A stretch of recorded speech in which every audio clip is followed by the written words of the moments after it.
What's up, guys? Welcome to another video. So something a little bit different for you, something special. I have a friend here, and it's not just like an interview. Like, here's my friend. She's actually my friend. So I have a friend here. Her name is Jen.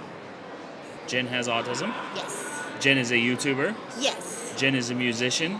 Yes. What is Jen that I don't know about? I collect Pez dispensers. Are you serious? Yes. That's it. We have a child, Abigail, who's nonverbal autistic.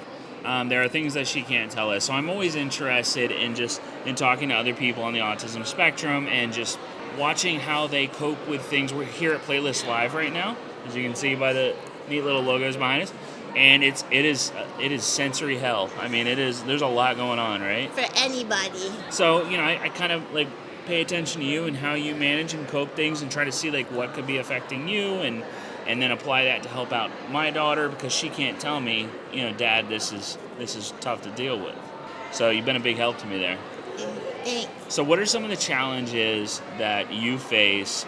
I mean, specifically in this environment, but I guess, day to day, like what would you say is your biggest challenge because of your autism diagnosis? I would definitely say, like, I get very stuck on things. Like, I fixate on things a lot, and I get confused. Like, I have to try extra hard to kind of understand what's going on in a situation. It's not natural for me. When even people I know well, like my staff that work with me, like if their face looks different, I don't really know how they're feeling, and I get really nervous, and I can't always tell what's going on in a situation without actually having to ask them, or sometimes I will like overanalyze it and come to my own conclusions, which are frequently wrong. So when you fixate on something, but then you also worry about something else, are you sometimes fixating on that thing you're worrying about, and then it just takes over? Yeah, and it takes over, and then it affects my day, and my anxiety goes up, and I have trouble completing other things that I need to do. Gotcha. So like when we're at Disney, Jen went to Disney with us. When we're at Disney, you thought that we were upset because we were waiting for you. Yes.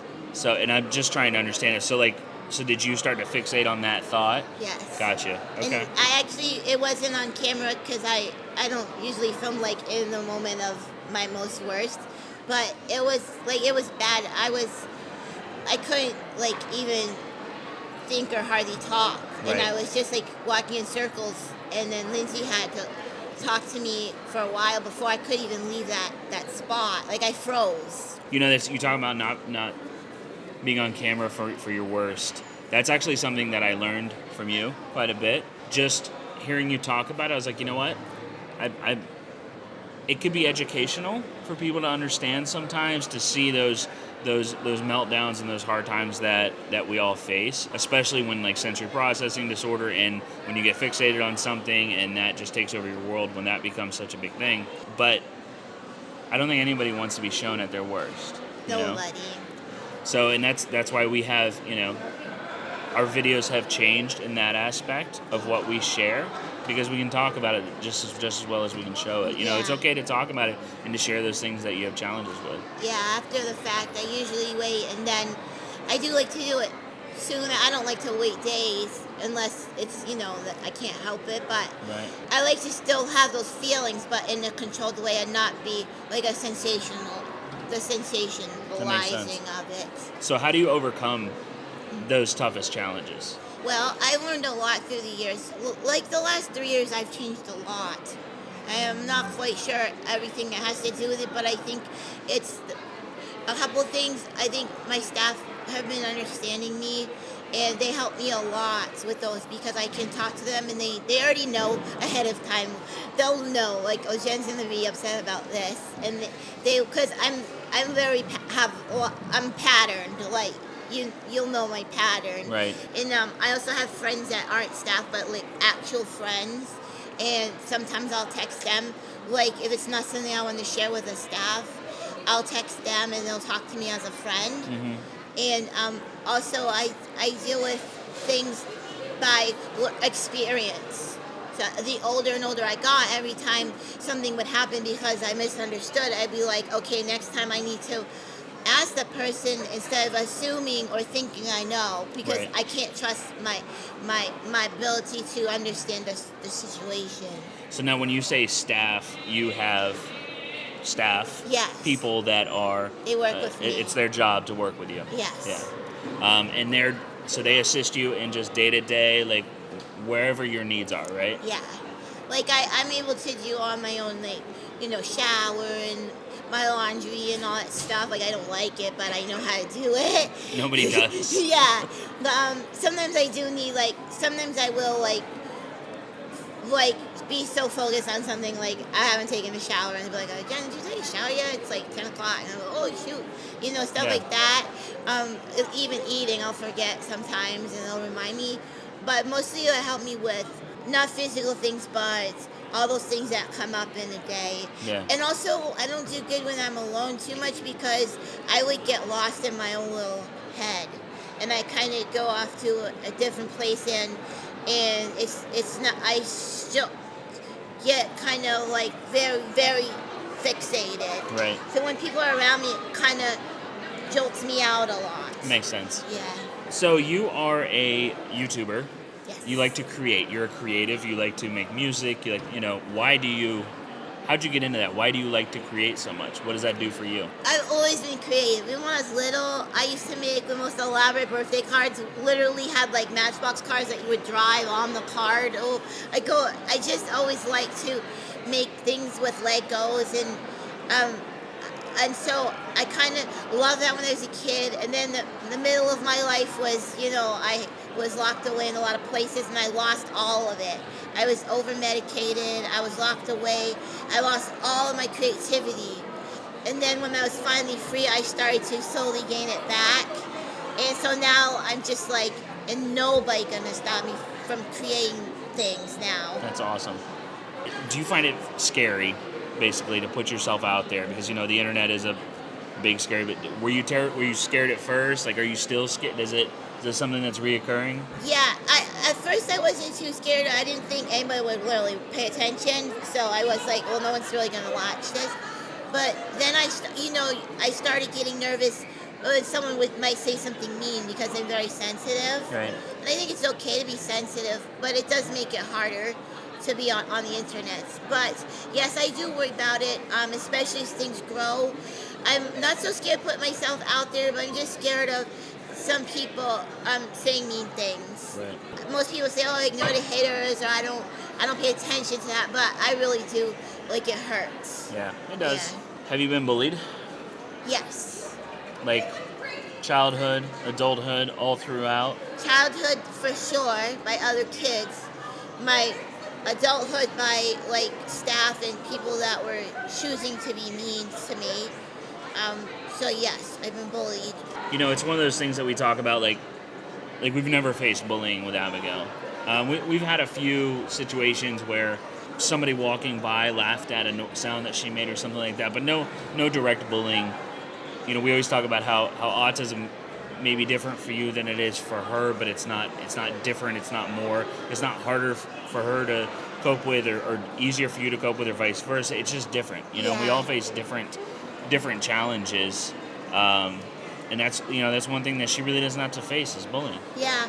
Matter of fact, a few weeks ago I was at McDonald's, the self-order board. Yeah. And I guess I do things with my face a lot, especially when I'm concentrating. I think I was doing ticks or something.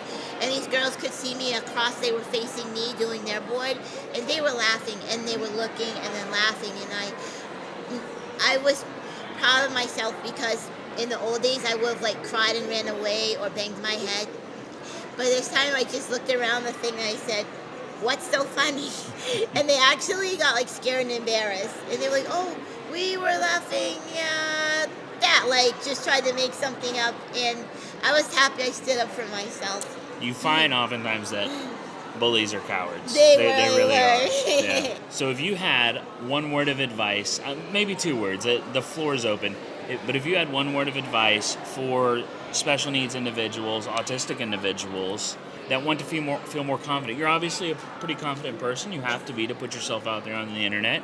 You walk through here like you're the boss. You own Playlist Live, and if you had one word of advice for people on the autism spectrum or with special needs, what would that be? That word would be, can I just give you the phrase? Absolutely. Okay, my mom told me this a few years ago, and it changed me. We were in the supermarket, and it was packed with people, and we were trying to navigate, and I kept jumping out people's way and saying, I'm sorry, I'm sorry, I'm sorry. Like, even when it was like my right of way. And she's finally got so frustrated, she stopped the car and she said, Jennifer, she said, you belong in this world as much as anybody else. So you don't need to apologize for being here. And that was like, just hit me. I'm like, that's... Right? Your mom sounds amazing. Yeah, I would love to meet her. She's a cool lady. What advice would you have for parents of special needs children and adults, caregivers? What advice would you have for them? Definitely, I would say, like, keep your mind open. Don't assume because your child, like, can't talk or is doing one behavior that it means it means what you think it means. Because I think a lot of times I would react in one way when I was confused, but it would look like aggression. Like, my reactions to things were usually not what I was going through. And sometimes I would be like, when I was being there was staff would be like holding me or something, and other staff would be like, oh, she's upset because she couldn't go outside or something. But that was like not it at all. But on the surface, it seemed like that because that was the situation. But I'm upset from something 5 hours ago that I can't get out of my head. You know what I mean? So, like, keep an open mind as to what might be wrong when they're having, like, a meltdown or something. It's not always what your eye sees, but it could be something else completely. That would be my biggest thing. Awesome. That's great advice for me and everybody else. Thank you so much first of all, thanks for being my friend. I appreciate it. Thank you for taking the time to sit down and do this. You know, like I said, having a nonverbal child, I am constantly watching her to learn, so it's helpful to have someone that can just tell me, explain things to me so I understand better, you know? Yeah. So tell people where they can find you, because I got to tell you guys, like, she's an incredible creator. I'm not saying, like, definitely not, like, you know, you're a great creator for someone who has autism. You're just a great creator for a human. You make some really great content. Thank you. You guys need to go check it out. I love watching the work that you put out. Tell everybody where they can find you. I'm on YouTube. I'm rebranding autism, kind of like fathering autism, but rebranding autism. showing the world the power of people with autism. And so you can find me on YouTube, Rebranding Autism, Instagram, Rebranding Autism, and Facebook, Rebranding Autism. Awesome. You guys go check it out. I will link all of that down below. Go show Jen some love. You'll be glad that you did it. It's going to benefit you because it's just really, really great content and stuff that we can all relate to. You know, the anxiety of the going out into the world and coming up with these original ideas that you've come up with and creating this thing that you have and sharing your voice and showing people that, I mean, we're just all human, you know? Yeah. That's all there is to it. We're just all, like you said, we all belong on this earth just as much as the next person, so. Yeah. Thanks for doing this interview with me. I appreciate You're it. welcome. You rock. So do you. See you guys next time. Yeah, you did it. That's awesome, Asa. Yeah, good job. Good job.